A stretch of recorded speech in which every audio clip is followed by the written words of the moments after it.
ఆశ్చర్యకరమైన బైబిల్ పాఠముగా దినవృత్తాంతములు 2వ గ్రంథము 36వ అధ్యాయం చదువుకుందాము. అప్పుడు దేశపు జనులు యోషియా కుమారుడైన యెహోయాహాజును స్వీకరించి యెరూషలేములో అతని తండ్రి స్థానమున అతనిని రాజుగా నియమించిరి. యెహోయాహాజు ఏలనారంభించినప్పుడు 23 ఏండ్ల వాడై యెరూషలేములో 3 నెలలు ఏలెను. ఐగుప్తు రాజు యెరూషలేమునకు వచ్చి అతని తొలగించి ఆ దేశమునకు 200 మణుగుల వెండిని 2 మణుగుల బంగారంను జుల్మానాగా నిర్ణయించి అతని సహోదరుడైన ఎల్యాకీమును యూదా మీదను యెరూషలేము మీదను రాజుగా నియమించి అతనికి యెహోయాకీము అను మారు పేరు పెట్టెను. నెకో అతని సహోదరుడైన యెహోయాహాజును పట్టుకొని ఐగుప్తునకు తీసుకొని పోయెను. యెహోయాకీము ఏలనారంభించినప్పుడు 25 ఏండ్ల వాడై యెరూషలేములో 11 సంవత్సరములు ఏలెను. అతడు తన దేవుడైన యెహోవా దృష్టికి చెడు నడత నడుచుట చేత అతని మీదికి బబులోను రాజైన నెబుకద్నెజరు వచ్చి అతని బబులోనునకు తీసుకొని పోవుటకై గొలుసులతో బంధించెను. మరియు నెబుకద్నెజరు యెహోవా మందిరపు ఉపకరణములలో కొన్నిటిని బబులోనునకు తీసుకొని పోయి బబులోనులోనున్న తన గుడిలో ఉంచెను. యెహోయాకీము చేసిన ఇతర కార్యములను గూర్చియు అతడు హేయ దేవతలను పెట్టుకొనుటను గూర్చియు అతని సకల ప్రవర్తనను గూర్చియు ఇశ్రాయేలు యూదా రాజుల గ్రంథమందు వ్రాయబడి ఉన్నది. అతని కుమారుడైన యెహోయాకీను అతనికి బదులుగా రాజాయెను. యెహోయాకీను ఏలనారంభించినప్పుడు 8 ఏండ్ల వాడై యెరూషలేములో 3 నెలల 10 దినములు ఏలెను. అతడు యెహోవా దృష్టికి చెడు నడత నడిచెను.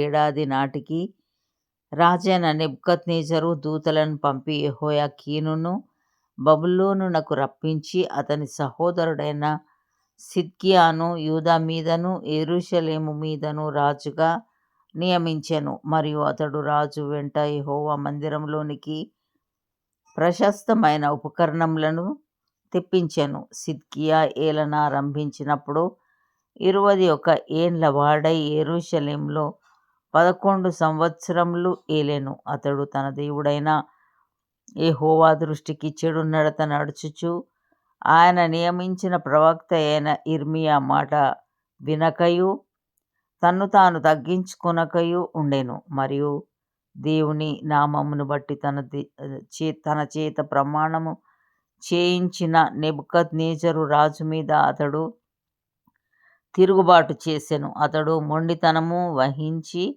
ఇశ్రాయేలీయుల దేవుడైన యెహోవా వైపు తిరగక తన మనస్సును కఠినపరచుకొనెను.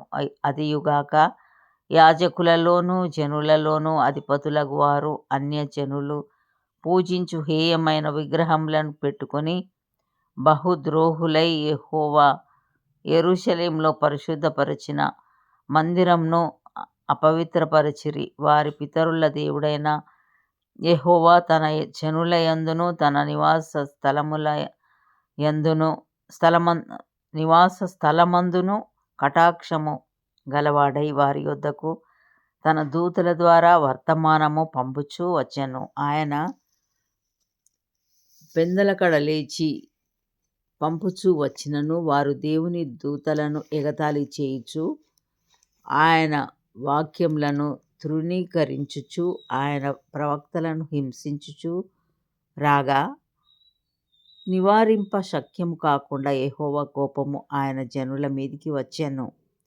ఆయన వారి మీదికి కల్దీయుల రాజును రప్పింపగా అతడు వారికి పరిశుద్ధ స్థలముగానున్న మందిరంలోనే వారి యవనులను ఖడ్గం చేత సంహరించెను. అతడు యవనుల యందైనను యువతుల యందైనను ముసలివారి యందైనను నెరసిన వెంట్రుకలు గల వారి యందైనను కనికరింపలేదు. దేవుడు వారినందరినీ అతని చేతికి అప్పగించెను. మరియు బబులోను రాజు పెద్దవేమి చిన్నవేమి దేవుని మందిరపు ఉపకరణములన్నిటినీ యెహోవా మందిరపు నిధులలోనిదేమి రాజు నిధులలోనిదేమి అధిపతుల నిధులలోనిదేమి దొరికిన ద్రవ్యమంతయు బబులోనునకు తీసుకొని పోయెను.